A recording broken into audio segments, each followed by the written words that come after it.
বা কতিপয় গোষ্ঠীরা আছে, আওয়ামী গোষ্ঠী আছে, বিভিন্ন গোষ্ঠী, যাদের নিজেদের স্বার্থ আছে বিভাজন তৈরি করলে, তাদের নিজেদের স্বার্থ আছে সংখ্যালঘু শব্দটা ব্যবহার করলে, তাদের নিজেদের স্বার্থ আছে। স্বার্থটা কি?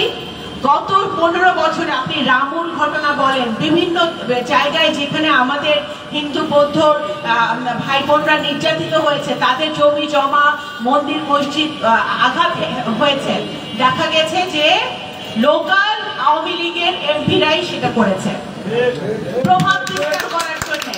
প্রভাব বিস্তার করার জন্য, তাদেরকে ভয়ে ভীতির মধ্যে দেখানোর জন্য।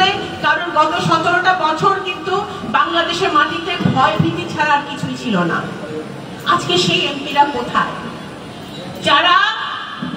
যারা আমাদের ভাই বোনদের জমি দখল করেছিল, দোকান দখল করেছিল, বৈধ কাগজপত্র আছে, কোর্টে মামলা আছে, তারপরেও জমি দখল করেছে, মন্দির ভেঙেছে, তারা আজকে কোথায়? সুতরাং উপরওয়ালা, আপনি ভগবান বলেন, আল্লাহ বলেন, যাই বলেন, উপরওয়ালার সবসময় একটা বিচার কিন্তু থাকে। সেটাকে আমরা বলি যে আল্লাহর তরফ থেকে যে বিচারটা হয়, উপরওয়ালার যে বিচারটা হয়, সেই বিচারটা কিন্তু হয়েছে। আজকে ছাত্র জনতা আন্দোলন করেছে। আমার বিশ্বাস যে আপনাদের মতো অনেকে, আমার সামনে যে মেয়েরা বসে আছে, বাচ্চারা বসে আছে, তোমাদের মতো অনেকেই কিন্তু সেই 5ই আগস্টে, জুলাই আগস্টে মাঠে ছিল, রাস্তায় ছিল। তারা আন্দোলন করেছে কিসের জন্য? বৈষম্য যাতে না থাকে। সংখ্যালঘু শব্দটা যখনই আমি ব্যবহার করব, তখনই আমি বৈষম্যের জন্ম দিব। সংখ্যালঘু শব্দটা আমি যখনই ব্যবহার করব, তখনই তোমার আমার মধ্যে আমি বিভেদ সৃষ্টি করব।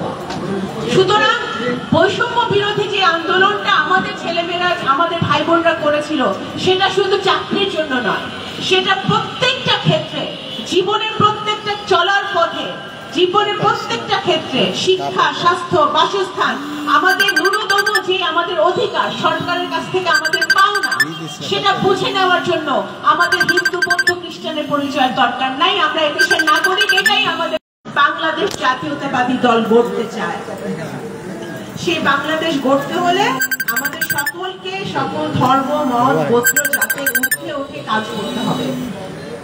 আমাদেরকে সবাইকে ঐক্যবদ্ধ থাকতে হবে, নিজের ভালোটা বুঝতে হবে যে কারা আমাদের জন্য ভালো করছে। আপনারা যারা হিন্দু বোনরা আছেন, ভাইরা আছেন, আপনারা সকলে শিক্ষিত, এখানে সবাই, কেউ কোনো জায়গায় পড়াশোনা করছেন, কেউ চাকরি করছেন, আপনারা সবাই শিক্ষিত। আপনারা নিশ্চয়ই বাংলাদেশ জাতীয়তাবাদী দল প্রণীত, জনাব তারেক রহমান প্রণীত 31 দফা আপনারা দেখেছেন। না দেখে থাকলে আমি হিন্দু বৌদ্ধ খ্রিস্টান ফ্রন্টকে আমি জোর গলায় অনুরোধ করবো আজকে যে আপনারা যেন 31 দফাটা আপনাদের কমিটি সহ, আপনাদের আন্ডারে যারা যারা আছে, সকলকে 31 দফার বইটা বিলি করবেন, তাদেরকে পড়তে দিবেন। 31 দফার প্রথম 4টা দফার একটা দফা হচ্ছে, বিএনপি বলেছে রেইনবো নেশন। রেইনবো নেশন অর্থ তো তোমরা বোঝো, তাই না? রেইনবো নেশনের অর্থ হচ্ছে রংধনু, 7টি রং মিলে রেইনবো হয়। তার মানে কি? আমরা এক এক রঙের মানুষ, আমরা এক এক ধরনের মানুষ। আমরা একটা পরিবারে যদি 7টা ভাই থাকে, 7টা ভাই 7 রকম হয়, 7টা বোন থাকে, 7টা বোন 7 রকম হয়। আমরা এক এক ধরনের মানুষ, এক এক রঙের মানুষ, কিন্তু আমরা এমন একটি নেশন, এমন একটি রাষ্ট্র আমরা গড়তে চাই যেখানে সব রঙের মানুষ একীভূত হয়ে একটি রংধনু তৈরি করবে, এবং সেই রংধনু হবে বাংলাদেশের চালিকা শক্তি, বাংলাদেশের মানুষের চালিকা শক্তি, বাংলাদেশের অর্থনীতির চালিকা শক্তি, বাংলাদেশের উন্নয়নের চালিকা শক্তি। সুতরাং একটি গণতান্ত্রিক রাষ্ট্র, একটি মানবিক রাষ্ট্র, একটি দুর্নীতিমুক্ত রাষ্ট্র, একটি স্বচ্ছ রাষ্ট্র এবং একটি জবাবদিহিমূলক রাষ্ট্র যদি সবাই মিলে আমাদের গড়তে হয়, তাহলে আমাদের একটাই কথা, যে ঐক্যবদ্ধ হয়ে গণতান্ত্রিক পথে, সত্যের পথে, ন্যায়ের পথে হাঁটতে হবে।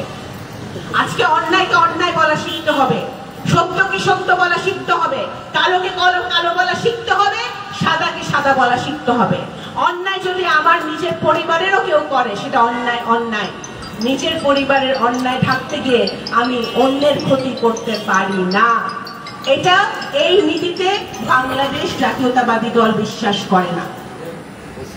আমি পরিশেষে একটি কথা বলতে চাই যে আপনারা আগামী দিনে নির্বাচন হবে, অন্তর্বর্তীকালীন সরকারের সাথে আমাদের আলোচনা চলছে। আপনি দেখেছেন বিভিন্ন মিডিয়াতে, আপনারা দেখছেন যে এই বছরের ডিসেম্বরে বাংলাদেশ জাতীয়তাবাদী দল নির্বাচন চেয়েছে, কারণ আমরা মনে করি যে একটি গণতান্ত্রিক পথে হাঁটতে হলে একটি স্থিতিশীল সরকার প্রয়োজন, একটি স্টেবল সরকার প্রয়োজন, শক্তিশালী সরকার প্রয়োজন, যেই সরকারের যেই সরকার বাংলাদেশের 17 কোটি মানুষের প্রতিনিধিত্ব করবে, যারা সংসদে গিয়ে আপনাদের কথা বলবে, আমাদের কথা বলবে, যারা সংসদে গিয়ে আমাদের সমস্যার কথাগুলো তুলে ধরবে, আইন প্রণয়ন করবে।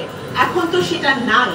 এই অন্তর্বর্তীকালীন সরকারের কাছে এজন্যই আমাদের বারবার আলোচনা, বারবার জোর দাবি যে ডিসেম্বরের মধ্যেই আমাদের নির্বাচনটা যদি হয়, তাহলে আমরা এই 300 নির্বাচনী এলাকায় আমরা 300 জন স্বচ্ছ ভালো প্রতিনিধি বাছাই করতে চাই, যারা সংসদে গিয়ে হাসিনার ওই ইয়াবা বিক্রি করা, চোর ডাকাত, 2000 কোটি টাকার দুর্নীতি করা, এই যে ফরিদপুর জেলায় ছাত্রলীগ 2000 কোটি টাকা দুর্নীতি করছে, আপনারা শুনছেন না?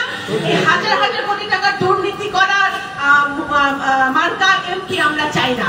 আমরা চাই স্বচ্ছ এমপি, আমরা চাই দুর্নীতি মুক্ত এমপি, যারা সংসদে গিয়ে দেশের জন্য কাজ করবে, তার নিজের এলাকার জন্য কাজ করবে, নিজের এলাকার উন্নয়ন করবে।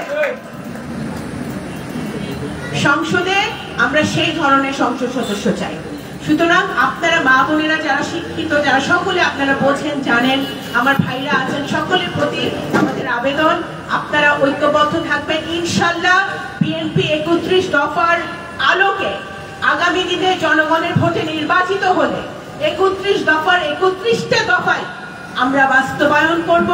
আমরা নারীদের জন্য কাজ করব, নারীদের সক্ষমতার জন্য কাজ করব, ছাত্রদের জন্য কাজ করব, যুবকদের জন্য কাজ করব, এবং আমরা ইতিমধ্যে জনাব তারেক রহমান তারুণ্যের সমাবেশে আপনারা দেখেছেন ঘোষণা দিয়েছে যে আমরা মিনিমাম 1 কোটি যুবকদের কর্মসংস্থান করব।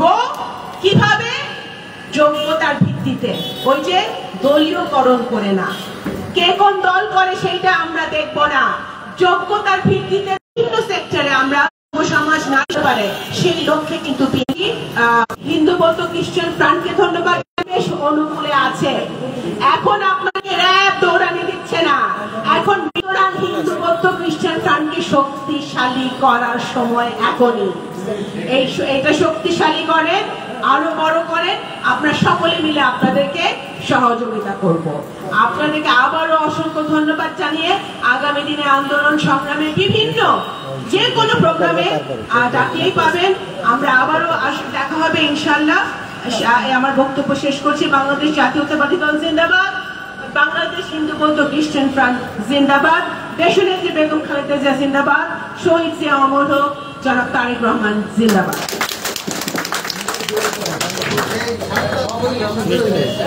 সামনে দিয়ে লাভের হলে বেরোতে পারবো না কিন্তু